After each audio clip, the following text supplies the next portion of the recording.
जना small finance bank, इस bank का आईपीओ भी 7 फेब को ओपन हो रहा है, 9 फेब को क्लोज हो जाएगा एंड 14 फेब को बोथ बीएसई एंड एनएससी में लिस्टिंग होगी। ये एक और वैलेंटाइंस डे शेयर होने वाला है बिकॉज इसकी भी वैलेंटाइंस डे के दिन ही लिस्टिंग होने वाली है। एंड मुझे इस बैंक के बारे में सबसे पहले पता चला था एक क्रिकेट मैच की पोस्ट मैच प्रेजेंटेशन सेरेमनी में। एंड अब इस बैंक का आईपीओ आ रहा है, जानते हैं इस बैंक के बारे में, इसके आने वाले आईपीओ के बारे में। कहीं मत जाइए, चैनल को सब्सक्राइब कर लीजिए। जना स्मॉल फाइनेंस बैंक, ये बैंक इंडिया का चौथा सबसे बड़ा स्मॉल फाइनेंस बैंक है। कितना बड़ा? दैट इस बैंक की 771 ब्रांचेस हैं। ये बैंक 22 स्टेट्स में एक्टिव है। इस बैंक के more than 1 crore 20 lakh customers हैं। एंड इस बैंक का जो टोटल एसेट अंडर मैनेजमेंट है वो मोर देन 23,000 करोड़ का है। 23,000 करोड़ से ज्यादा का इस बैंक का टोटल एसेट अंडर मैनेजमेंट है। इस बैंक ने मोर देन 21,000 करोड़ के लोन बांटे हुए हैं। तो ये बैंक अपने आप में एक काफी बड़ा बैंक है। नाम क्या है? Small finance bank. ये बैंक इंडिया का चौथा सबसे बड़ा छोटा बैंक है। ये स्टेटमेंट थोड़ी सी अजीब लगी होगी आपको। नाउ अब जो ये बैंक है ये ऑलमोस्ट वो सारे काम करता है जो एक स्मॉल फाइनेंस बैंक करता है। ये बैंक डिफरेंट टाइप के लोन्स बांटता है, जैसे कि पर्सनल लोन हो गए, एग्रीकल्चर लोन हो गए, हाउसिंग लोन हो गए, गोल्ड लोन हो गया, 2 व्हीलर लोन हो गया, सेल्फ हेल्प ग्रुप लोन हो गया। ये बैंक इस तरह के काफी सारे डिफरेंट वेराइटीज के लोन बांटता है। एंड जो इस तरह के बैंक्स का लोन टिकट साइज होता है वो काफी छोटा होता है। इसका एक बहुत बड़ा एडवांटेज होता है दैट अगर लोन का टिकट साइज छोटा है, लोन छोटे अमाउंट का है, तो वहां पर आपका एनपीए कम होता है, उस लोन पर आपको ज्यादा इंटरेस्ट मिलता है। एंड इसकी वजह से जो आपकी प्रॉफिटेबिलिटी होती है वो भी एक नॉर्मल बैंक के कंपेयर में थोड़ी सी ज्यादा होती है। एंड जो ये बैंक है इसने मोर देन 21,300 करोड़ रुपीस के लोन बांटे हुए हैं। ये बैंक ऑन एन एवरेज 18.09% के रेट ऑफ इंटरेस्ट पर लोन देता है। एंड जो इस बैंक का इंटरेस्ट डिफरेंशियल है वो 7.73% का है। अब जो ये इंटरेस्ट डिफरेंशियल है ये क्या होता है, तो मैं आपको बता दूं दैट जो बैंक्स होते हैं इनका मेन काम क्या होता है, ये एक जगह से लोन लेते हैं एंड दूसरी जगह लोन दे देते हैं। जहां से ये लोन लेते हैं वो कम रेट ऑफ इंटरेस्ट पर लेते हैं एंड जहां पर ये लोन देते हैं वो ज्यादा रेट ऑफ इंटरेस्ट पर देते हैं। एंड जो बीच का इंटरेस्ट डिफरेंशियल होता है वो इन बैंक्स के लिए इनकम होता है। एंड इस बैंक के केस में जो ये इंटरेस्ट डिफरेंशियल है ये 7.73% का है, जो अपने सेक्टर में स्मॉल फाइनेंस बैंक्स के केसेस में एक अच्छा हेल्दी प्रॉफिट मार्जिन है। अब जैसा कि मैंने पहले भी बताया था दैट बैंक का मेन काम क्या होता है, एक जगह से ये लोन लेते हैं एंड दूसरी जगह ये लोन दे देते हैं। तो कई बार क्या होता है दैट जहां पर ये लोन देते हैं वहां से वो लोन वापस नहीं आता, तो ये बैंक के लिए सबसे बड़ा सरदर्द होता है। एंड इसको हम बोलते हैं एनपीए। वो एसेट जो बैंक के लिए परफॉर्म करना बंद कर देता है। अब ये क्या होता है ये मैं आपको एक एग्जांपल के थ्रू बताता हूं। सपोज इस बैंक ने किसी मिस्टर ए को 100 रुपए का लोन दिया, तो जब तक मिस्टर ए इस बैंक को लोन, इंटरेस्ट एंड प्रिंसिपल वापस करते रहेंगे तो वो जो 100 रुपए का लोन है वो इस बैंक के लिए एसेट है जो परफॉर्म करता रहेगा। एंड जैसे ही मिस्टर ए ने वो इंटरेस्ट देना बंद कर दिया, प्रिंसिपल देना बंद कर दिया, तो जो इस बैंक का एसेट है उसने बैंक के लिए परफॉर्म करना बंद कर दिया।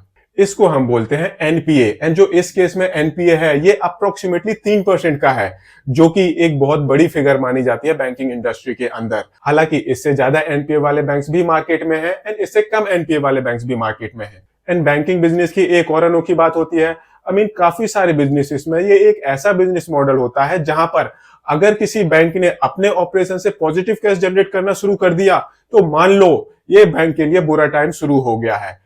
अगर कोई बैंक अपने ऑपरेशन से पॉजिटिव कैश जनरेट कर रहा है दैट मींस वो बैंक ठीक से काम नहीं कर रहा है। इसका रीजन है दैट बैंक को ग्रो करने के लिए, ज्यादा प्रॉफिट कमाने के लिए कंटिन्यूसली लोन बांटते रहना पड़ता है। एंड अगर बैंक लोन्स को कंटिन्यूसली बांटते रहता है तो जो लोन देने का काम है वो इस बैंक का नॉर्मल ऑपरेटिंग एक्टिविटीज के अंदर आता है।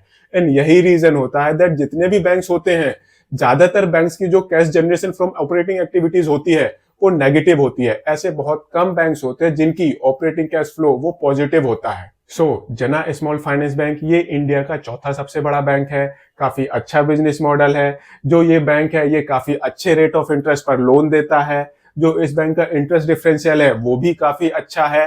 एंड जो एनपीए है इस बैंक का वो भी एक कंट्रोलेबल सिचुएशन में है। तो ओवरऑल ये बैंक एक अच्छी पिक्चर प्रेजेंट करता है स्मॉल फाइनेंस बैंक के पॉइंट ऑफ व्यू से। अब हम देखते हैं दैट इस बैंक के फाइनेंशियल्स वो इस बैंक के बारे में क्या बताते हैं। तो अगर हम इस बैंक का टोटल एसेट बेस देखें तो मार्च 2021 में इस बैंक का टोटल एसेट बेस था ऑलमोस्ट 19,000 करोड़ रुपीस का, जो कि बढ़कर मार्च 2023 में 25,500 करोड़ रुपीस को भी क्रॉस कर गया है एंड ये सितंबर 2023 में 28,000 करोड़ रुपीस को भी क्रॉस कर गया है। अगर हम इस बैंक की रेवेन्यू देखें तो मार्च 2021 में इस बैंक की टोटल रेवेन्यू थी 2720 करोड़ रुपीस की, जो कि बढ़कर मार्च 2023 में 3700 करोड़ रुपीस के आसपास पहुंच गई है एंड अप टू सितंबर 2023 इस बैंक ने 2200 करोड़ रुपीस से ज्यादा की रेवेन्यू ऑलरेडी कमा ली है। दैट मींस फाइनेंशियल ईयर 2024 ये बैंक 4000 करोड़ प्लस की रेवेन्यू के साथ क्लोज करने वाला है। अगर हम इस बैंक की प्रॉफिटेबिलिटी देखें तो मार्च 2021 में इस बैंक की टोटल प्रॉफिट था 72 करोड़ रुपीस का, जो कि बढ़कर मार्च 2023 में 255 करोड़ रुपीस के आसपास पहुंच गया। ये बहुत बड़ा जंप है एंड इस बैंक ने अप टू सितंबर 2023 200 करोड़ रुपीस से ज्यादा का प्रॉफिट ऑलरेडी कमा लिया है। दैट मींस मार्च 2024 ये बैंक हो सकता है 400 करोड़ से ज्यादा के प्रॉफिट पर क्लोज करे। ऐसे ही अगर हम इस बैंक की बोरोइंग देखें तो मार्च 2021 में इस बैंक की बोरोइंग थी 1415 करोड़ रुपीस की, जो कि बढ़कर मार्च 2023 में 6277 करोड़ रुपीस तक पहुंच गई है। एंड सितंबर 2023 में इस कंपनी की बोरोइंग वो वापस कम होकर 5300 करोड़ रुपीस के आसपास आ गई है। आई मीन अगर कोई बैंक ग्रो कर रहा है तो उसकी लोन बुक भी बढ़ती रहनी चाहिए एंड उसकी बोरोइंग्स भी बढ़ती रहनी चाहिए। इस बैंक के केस में ये कम हुई है एक्चुअली में, ये थोड़ा सा नेगेटिव पार्ट माना जाता है। जो इस बैंक का ऑपरेटिंग कैश फ्लो है वो पॉजिटिव से नेगेटिव में कन्वर्ट हुआ है। ये अगर कोई बैंक नहीं होता तो बहुत बुरी बात मानी जाती, बट ये बैंक है, ये अच्छी बात मानी जाएगी। अब अगर किसी बैंक को ग्रो करना है तो उस बैंक को कंटिन्यूसली लोन बांटते रहना पड़ता है।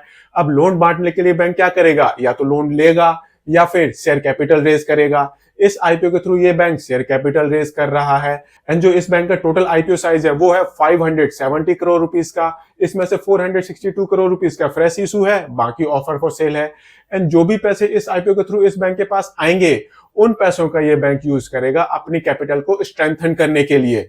मतलब उस कैपिटल का यूज करके बैंक और लोन बांटेगा एंड जहां से इस बैंक को 18.09% का इंटरेस्ट मिलेगा। 393 से 414 रुपीस का प्राइस बैंड है, 36 शेयर का लॉट साइज है। इस हिसाब से जो आपकी मिनिमम इन्वेस्टमेंट होगी वो होगी 14,904 रुपीस की।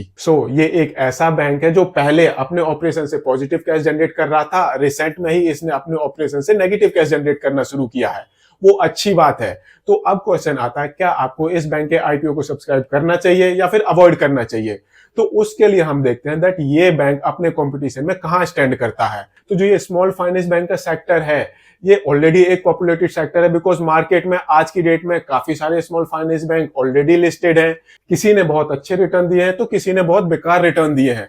आई मीन किसी ने तो रिटर्न्स दिए ही नहीं है एंड किसी ने नेगेटिव में रिटर्न्स दिए हैं। तो अगर हम रेवेन्यू वाइज इस बैंक को देखें तो इस बैंक से बड़े बैंक भी मार्केट में अवेलेबल हैं, छोटे बैंक भी मार्केट में अवेलेबल हैं। अगर हम इस बैंक को अपने कंपटीशन में कंपेयर करें ग्रॉस इंटरेस्ट रेवेन्यू वाइज तो इस बैंक से बेटर बैंक मार्केट में अवेलेबल है, इस बैंक से बेकार बैंक मार्केट में अवेलेबल है। एंड ये सेम चीज अप्लाई होती है इस बैंक के इंटरेस्ट डिफरेंशियल पर, जो लोन पर बैंक एवरेज इंटरेस्ट चार्ज करता है उसके ऊपर, बैंक की प्रॉफिटेबिलिटी के ऊपर। तो बेसिकली ये एक ऐसा बैंक है जिससे बेटर बैंक्स मार्केट में अवेलेबल है एंड बेकार बैंक मार्केट में अवेलेबल है। तो फिर आपके पास डिसीजन लेने के लिए क्या बचता है? फिर आपके पास डिसीजन लेने के लिए बचता है दैट ये बैंक किस वैल्यूएशन पर अपना आईपीओ लेकर आ रहा है। तो जो भी ये स्मॉल फाइनेंस बैंक है या फिर अदर माइक्रो फाइनेंस इंस्टीट्यूशन है, ये बैंक उनके कंपैरिजन में एक चीपेस्ट वैल्यूएशन पर अपना आईपीओ लेकर आ रहा है। तो यहां पर इस बैंक ने लिस्टिंग गेन का थोड़ा सा स्कोप छोड़ा है, बट कहीं से भी ये आपको एक इन्वेस्टमेंट एडवाइस बिल्कुल भी नहीं है। आप अपना डिसीजन सोच समझ कर लें, बिकॉज मार्केट में आपके पास बहुत सारी चॉइसेस ऑलरेडी अवेलेबल हैं। सेम सेक्टर के अंदर काफी सारी चॉइसेस आपके पास ऑलरेडी अवेलेबल हैं। तो एक नई कंपनी के अंदर एक ऐसी कंपनी जिसके बारे में आपको ज्यादा नहीं पता, नया नया आईपीओ आ रहा है, तो उसमें अगर आपको रिस्क लेना है यू कैन इन्वेस्ट, नहीं लेना तो आपके पास इसी तरह की और भी काफी सारी कंपनियां मार्केट में अवेलेबल हैं जिनका ऑलरेडी एक ट्रैक रिकॉर्ड आपके सामने है। अगर वीडियो पसंद आया इसको लाइक शेयर जरूर करें, चैनल को सब्सक्राइब करें। Thank you.